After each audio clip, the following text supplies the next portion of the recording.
Olá, eu sou Paulo Gama, aqui do time de análise política da XP e gravo esse nosso Café com Política para contar um pouquinho sobre o que é que a gente tem de expectativa aí para esses próximos dias que antecedem o segundo turno da disputa presidencial. Eu gravo essa nossa conversa aqui na sexta-feira pela manhã, 2 dias, portanto, antes da definição desse domingo, tá? A gente tem expectativa de ver uma eleição bastante apertada nesse próximo domingo, principalmente com base nos números que saíram da urna no primeiro turno, né? A gente viu ali o ex-presidente Lula passar para o segundo turno com uma vantagem de 5 pontos percentuais sobre o presidente Jair Bolsonaro, e desde então a gente tem olhado a relativa estabilidade dentro das pesquisas, conservando uma margem bastante estreita, portanto com um cenário aberto ali nesses próximos dias entre essa sexta-feira e o domingo. Para recapitular como é que a gente chega até aqui, a gente viu na virada do primeiro para o segundo turno uma espécie de mudança de ânimo ali nas duas campanhas, né? O ex-presidente Lula e a campanha do PT tentaram promover uma espécie de onda nas vésperas do primeiro turno para tentar liquidar a fatura já no início de outubro, que evidentemente não aconteceu. Isso teve impactos para frente, né, no ânimo das duas campanhas. A gente viu 3 semanas iniciais em que a campanha do presidente Bolsonaro jogou dentro do seu campo com uma estratégia mais bem encaixada ali do que a campanha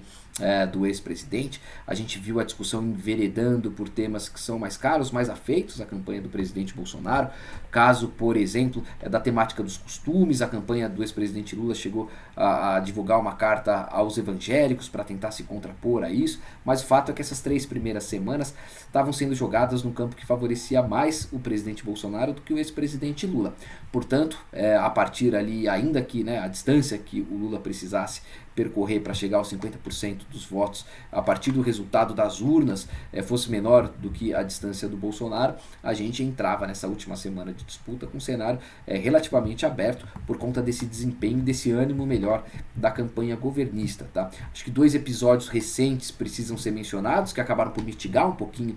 dessa dianteira em termos de estratégia ali da campanha governista. O primeiro deles, a entrada da discussão na temática do salário mínimo, né, na quinta-feira passada. A campanha do PT, que, como eu disse, estava de alguma maneira a reboque, ali a deriva, acabou se agarrando a essa temática do salário mínimo a partir do noticiário, né? Enfim, o noticiário recoloca ali um plano do time econômico de desindexar, desvincular, desobrigar despesas, deixar o orçamento desengessado, mais livre, para dizer que a partir dali não haveria correção do salário mínimo. Isso é contraposto pela campanha do PT à política de valorização que estava sendo defendida ali por interlocutores do ex-presidente. E é uma primeira boia a qual ela se agarra para, na sequência, haver o episódio ruidoso do Roberto Jefferson, em que ele recebe agentes da Polícia Federal com tiros e granadas no último fim de semana. E esses 2 episódios acabam por dispersar um pouco da estratégia da campanha governista, que se vê obrigada a entrar nessa temática, uma temática que acabou não favorecendo o desenrolar dos aliados ali da estratégia do presidente nessa última semana. Há um novo episódio relevante ali no início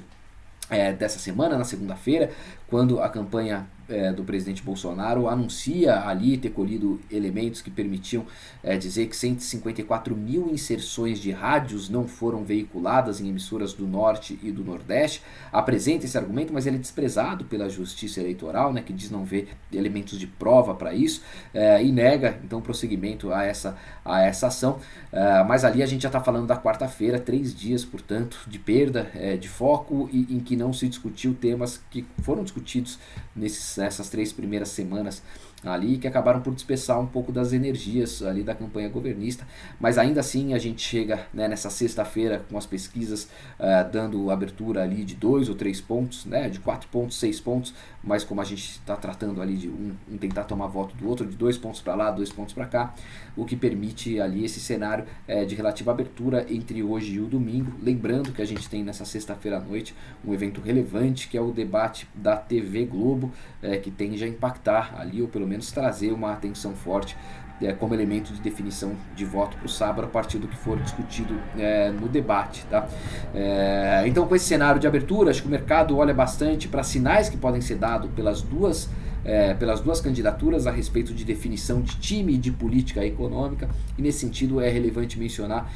parte da estratégia ali da campanha do PT de tentar se aproximar, e fez isso recentemente, de nomes de economistas mais liberais, mais fiscalistas, parte deles formuladores do Plano Real. Isso fica materializado num evento na segunda-feira em que o Henrique Meirelles e o Pércio Arida participaram e tiveram fala no evento do PT na segunda-feira, mas ainda assim a gente viu um episódio, eu diria, vai não numa direção oposta, mas que pelo menos não vai na mesma direção ali do que essa sinalização, que foi a divulgação na quinta-feira de uma carta pela campanha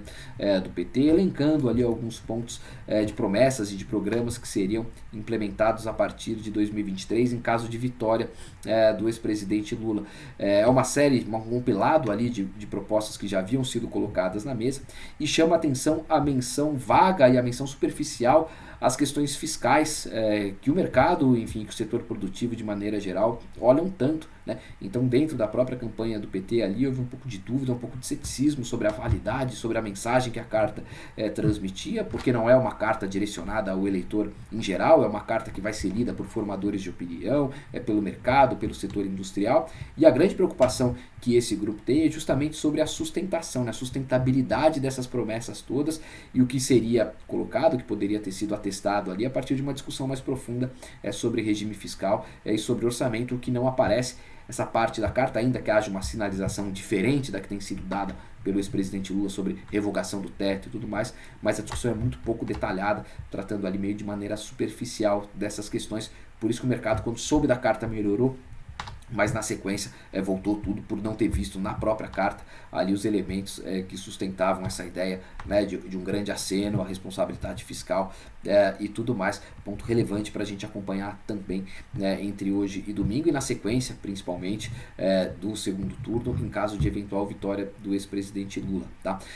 No caso do presidente Jair Bolsonaro, acho que o mercado tem um pouco mais de clareza ali sobre como se daria a formação de time econômico e a agenda perseguida, porque há sinalizações todas de que o atual time, ou pelo menos a ideia do atual time, né, as propostas do atual time continuariam sendo encampadas ali pelo presidente, com todas as questões ali que a gente sabe, né, sobre participação do Congresso nessa agenda, negociação com a parte política do governo, mas acho que há um pouco mais de clareza ali sobre qual caminho seria seguido, pelo menos na agenda e na definição dos integrantes, mas ponto relevante também a ser observado, tá? Isso é um pouquinho do que a gente está olhando, então, as pesquisas mostrando um cenário bastante estreito ali